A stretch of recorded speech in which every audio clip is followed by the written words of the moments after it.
नमस्कार दोस्तों, मैं किताबो देवी और आज मैं आपको किसी रानी की कहानी नहीं सुनाने वाली। आज मैं आपको उस औरत की कहानी सुनाने आई हूँ, जिसने न कभी ताज पहना और न कभी सिंहासन पर बैठी और फिर भी भारत के भविष्य को बदल दिया।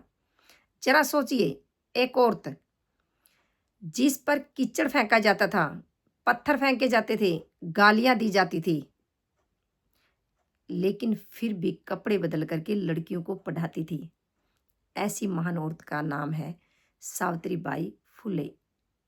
जी हाँ, माता सावित्रीबाई फुले जी का जन्म 3 जनवरी 1831 नाया गांव के महाराष्ट्र में एक बहुत ही साधारण परिवार में हुआ। उस समय लड़कियों का पढ़ना अलाउड नहीं था, लड़कियों का पढ़ना पाप समझा जाता था। लड़कियों का जन्म ही पाप था। माता जी को समझाया गया था कि आपकी ज़िंदगी सिर्फ और सिर्फ चूल्हे चौके तक ही सीमित है।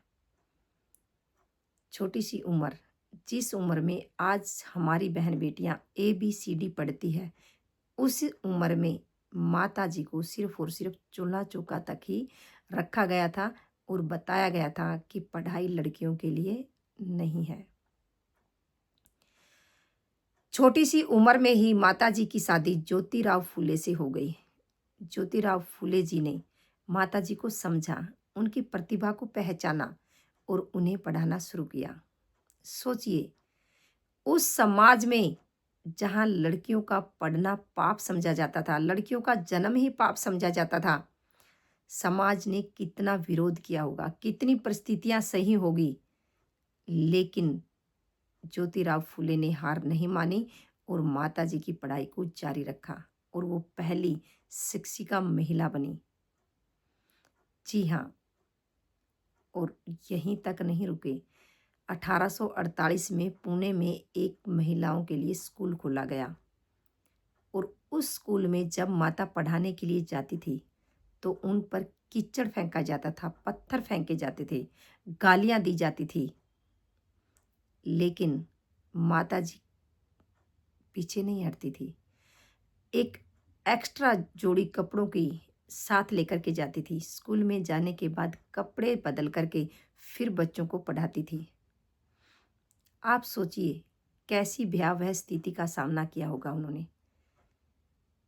क्यों? क्योंकि वो लड़कियों की ज़िंदगी में बदलाव लाना चाहती थी, हमारी ज़िंदगी को बदलना चाहती थी।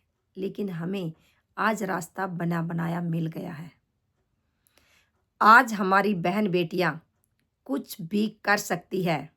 पूरा समाज उनके साथ है। अगर वो सही तरीके से अपनी पढ़ाई को जारी करती है तो वो अपने सपनों को पूरा करती है।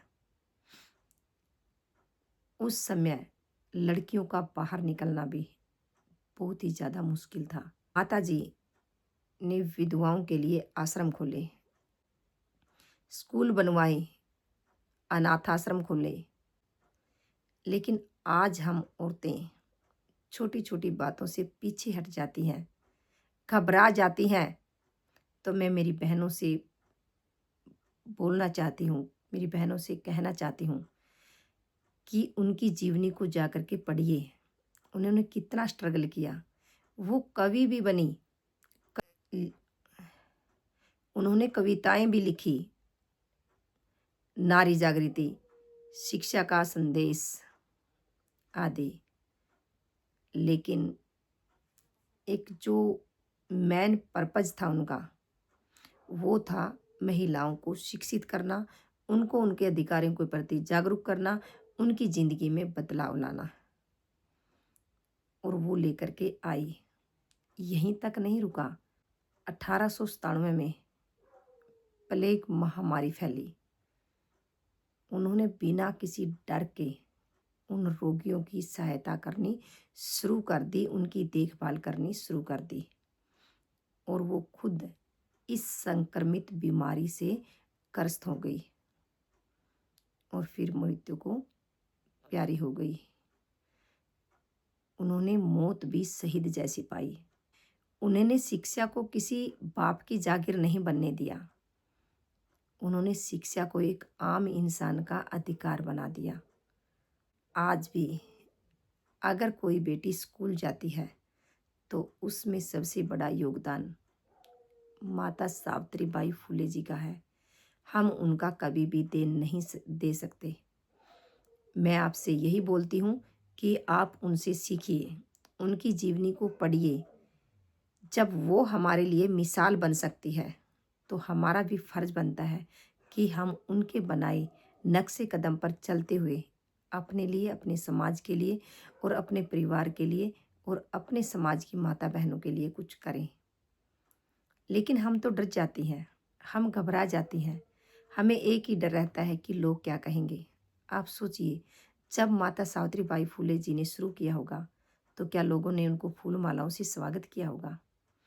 मैंने पहले ही बताया है कि कैसे उनको पत्थर मारते थे, गालियाँ भी देते थे, लेकिन चुपचाप सहन करना कोई उनसे सीखी सहनशीलता की मूर्त थी वो। क्यों? क्योंकि उन्हें पता था कि लोग करके दिखाने से ही मानते हैं, बोलने से नहीं मानते। उन्होंने वो करके दिखाया। अगर वो हार मान लेती, वो भी अपनी ज़िंदगी आम महिलाओं की तरह गुजार सकती थी। लेकिन जब उन्होंने शुरू किया तो लोगों ने उसका विरोध किया। जैसे आप भी किसी अच्छे काम की शुरुआत करते हैं, आपका भी विरोध होता है, तो घबराए मत। क्योंकि आज जितने भी सक्सेस पर्सन हैं, चाहे वो महिलाएं हैं, चाहे वो पुरुष हैं, सभी ने समाज का सामना किया और खासकर महिलाओं ने। तो मैं आपसे यही बोलना चाहती हूँ, अगर आप किसी के काम आ सकती हो, अगर आप अपने लिए भी कुछ कर सकती हो, तो ये समाज के लिए भी एक बहुत बड़ी देन होगी। कैसे? जब एक औरत बढ़ती है तो उसका परिवार तो आगे बढ़ता ही बढ़ता है, साथ में देश भी आगे बढ़ता है। ये सच्चाई है, क्योंकि एक शिक्षित महिला पूरे परिवार को बदलने की पावर रखती है। वो अपने बच्चों को अच्छी परवरिश देगी, अच्छी एजुकेशन देगी, अच्छे रास्ते पर चलाएगी और मायके परिवार में भी वो अच्छी गाइड देगी। इसीलिए बोलते हैं कि एक बेटी दो परिवारों को सुधारती है। इसलिए हमारी बेटियों का शिक्षित होना बहुत ज़्यादा ज़रूरी है। जो माता सावित्रीबाई फुले जी का सपना था, उस सपने को हम सब ने मिलकर के साकार करना है और उनके पद चिन्हों पर चलते हुए हमें अच्छा अपने आप को साबित करना है, समाज के लिए मिसाल बनना है। सोचिए, जिंदगी के आखिरी दिनों में भी उन्होंने समाज की सेवा करनी नहीं छोड़ी। जहाँ लोग इस महामारी से डरते थे, उसे भी पता था कि ये बीमारी तुझे भी हो सकती है, लेकिन फिर भी बिना किसी स्वार्थ के उसने उन मरीजों की सेवा करनी शुरू कर दी और फिर वही सेवा करते करते एक शहीद जैसी उसने मृत्यु पाई। लोगों ने उसको भी क्या क्या नहीं बोला होगा कि हमारा धर्म भ्रष्ट कर रही है, लड़कियों को गलत गाइड कर रही है, लेकिन उसने सब कुछ चुपचाप सहन किया। तो मैं भी आपसे यही कहना चाहती हूँ, अगर आप थोड़ा सा भी उनसे प्रभावित है तो हम भी अपनी बेटियों की ज़िंदगी में, अपनी बहनों की ज़िंदगी में बदलाव लाएं। और अगर ये आपको कहानी अच्छी लगी है तो इस वीडियो को आगे से आगे शेयर करें, ताकि मेरी और बहनों तक भी ये पहुँचे और उनको सच्ची श्रद्धांजलि हम सब मिल कर के दे सकें। इसी के साथ थैंक यू। जय हिंद।